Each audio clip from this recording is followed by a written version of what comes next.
All art springs from poverty. Apparently. That's what I was informed last evening at an artist presentation. So it is possible, but it's very difficult to see how this could materialize. But I suppose out of dire poverty comes unusual inventions or inspiration, probably. And could you tell me your name? My name is Valentine Molloy. I was born in 1944, just on the cusp of the war ending, and in Ireland, in a small little fishing village, and arrived in London in 1966, the year of the World Cup, and Carnaby Street. Great times, the hippie generation, all of that. London was a fantastic place in those days to arrive into. I wanted to be a hippie, but I also had to earn a living. So all my life I've been a failed hippie, but I've enjoyed it. So, when you arrived in London, what did you do to make money? What was your job? Initially, I worked in bars, in big pubs as barman, and then graduated into hotels. When I used to work in Ireland before, earlier on in my career, that's where I started working in hotels. So eventually I went into hotels. One of the hotels, I was the grill doorman at the Savoy Hotel, and saw quite a few of famous faces. There was one particular day when this taxi pulled up. I opened the door, and this lady steps out, and I vaguely thought I knew her. We had a 2-minute conversation, just normal stuff, and then she went in, and then I was surrounded by management wanting to know exactly, what did you say? It turned out it was Princess Margaret that I'd been talking to for 2 minutes. And I just said, we spent the time of day just talking about various things, and they were so worried in case I might have said the wrong thing, because she came unexpectedly. They weren't expecting her. On the way out, when Princess Margaret left, there was a whole line of page boys, managers, anyone you like, and they put me back into the boot room because apparently I didn't fit the requirement of bowing to the princess on the way out. I was good enough for her on the way in.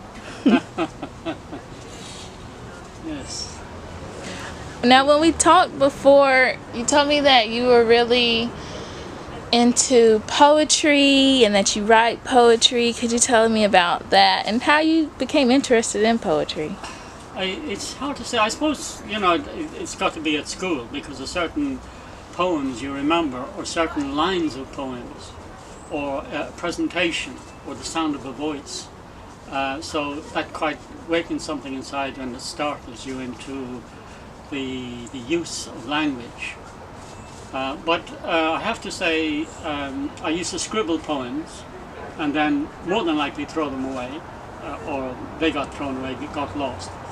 There's only, I would say, when I was in a relationship, when you have this love blossoming and all this energy flowing through you, that then the need to write and to be more expressive comes into it. And this book that I had published in 2012 sprang from there. I fell in love with this lovely lady, and she coaxed me into putting all the poetry together in some form or other.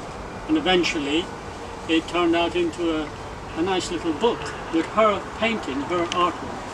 So that was unexpected. But like I say, I needed motivation, because a lot of the time, a lot of the poetry I've written has disappeared forever, But then maybe it wasn't any good. Who knows? Shall I just read one, see if it makes any sense? This is a deep one. So this is about war, the horrors of war. and it's called It Could Be You.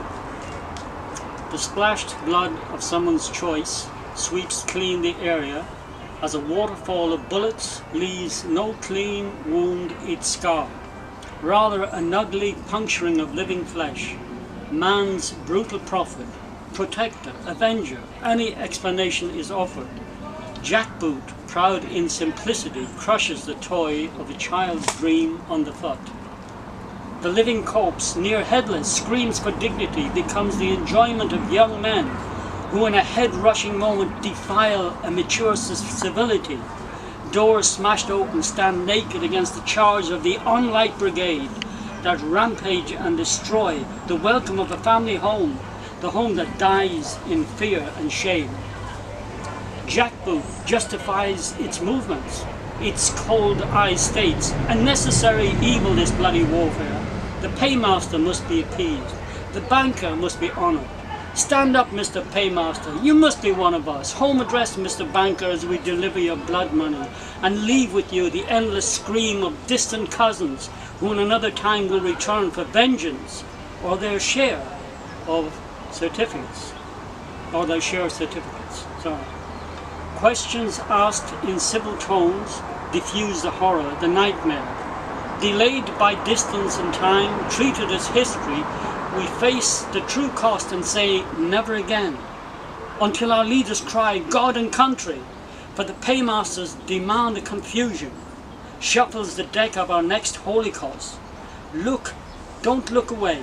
You may be reborn into this nightmare as a recycled hate. No one was called It Could Be You.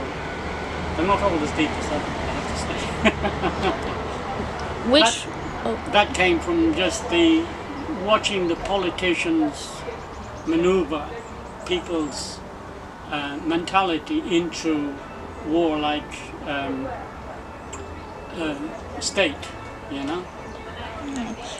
I was just going to ask, did a specific war inspire that one, or like you said, it was just... It was the war in Iraq. Okay. Yeah, that was quite horrible.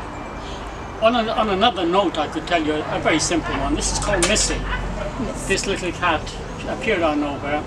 She had a kitten in my drawer, and she was with me for years. She used to cross the road with me and go to work, and she used to go into all the offices, and she used to choose which office she would sleep in that day. She was a really lovely lady, and there was always a bit of a problem at night time when I was closing up the building to find out where she was. But of course, one of those evenings she crossed the road at the wrong time and she got run over. But I wrote this little thingy about her.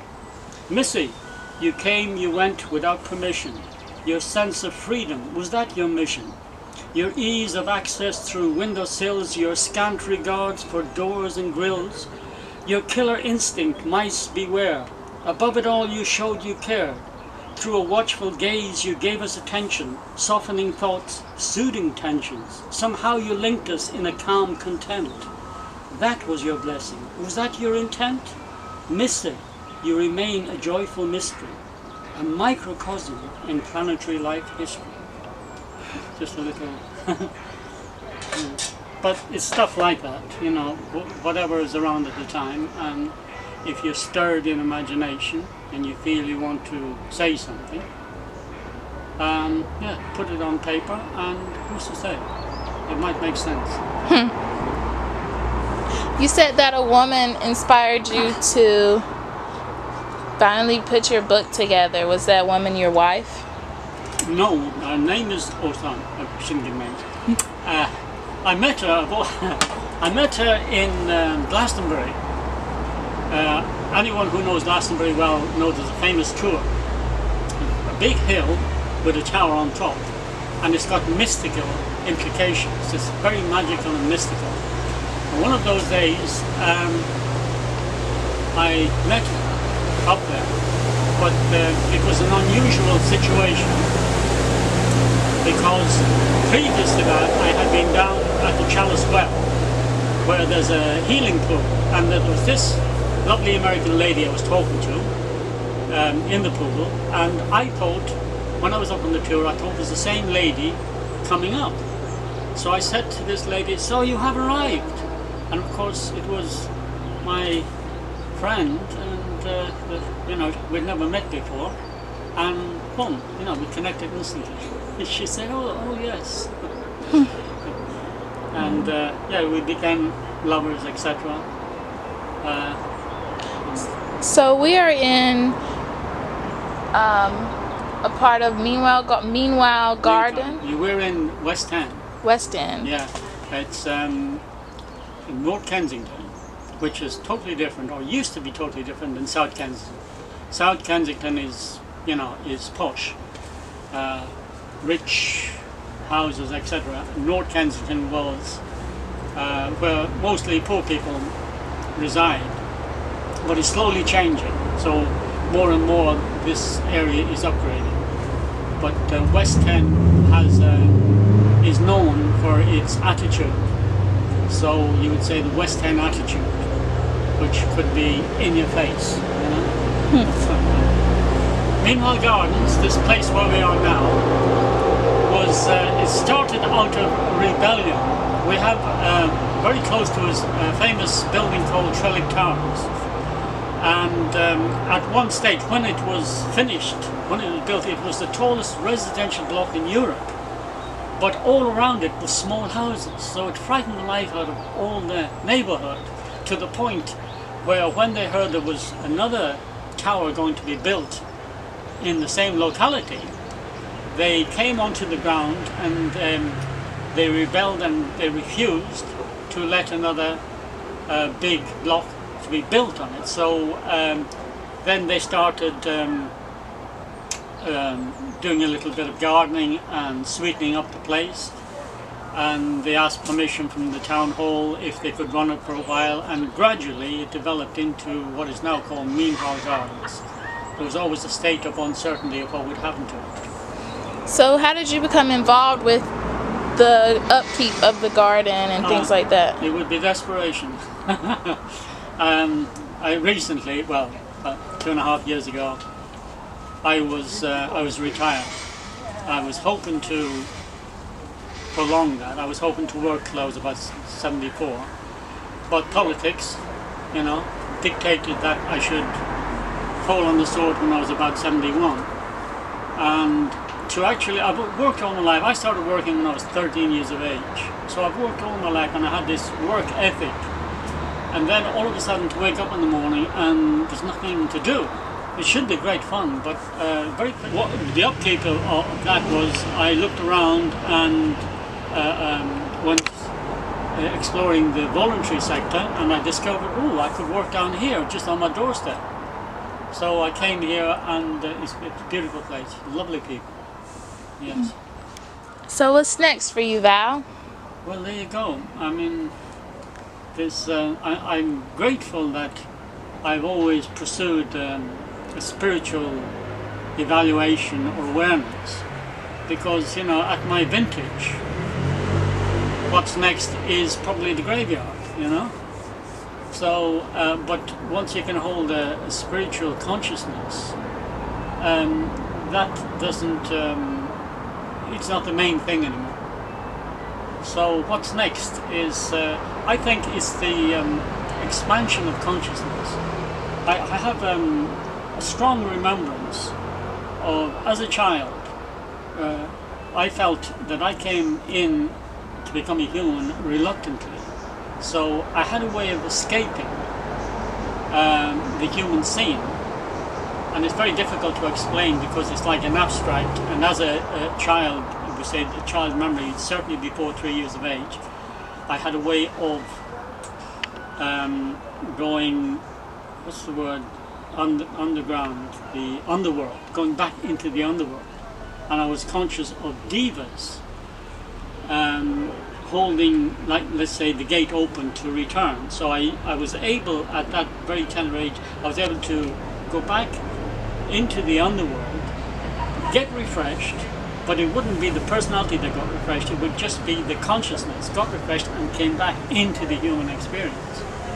So I remember distinctly when I was 4 years of age and my first day at school, I turned my back to the wall and refused to acknowledge anyone, but it was my curiosity that eventually turned me around. And then I also had this very strong understanding at the time, even at 3 years of age, that as long as I didn't get emotionally involved, everything was all right. Even at that age, I understood emotions could put spins on things. But that first day at school changed everything, because all of a sudden all my certainties just tumbled over, and I decided to just go into the mix of the whole thing. And from that moment onwards, I suppose, I accepted living human life. But who's to say what human life really is? You know the thing, the Big Bang. You know what the Big Bang is, don't you?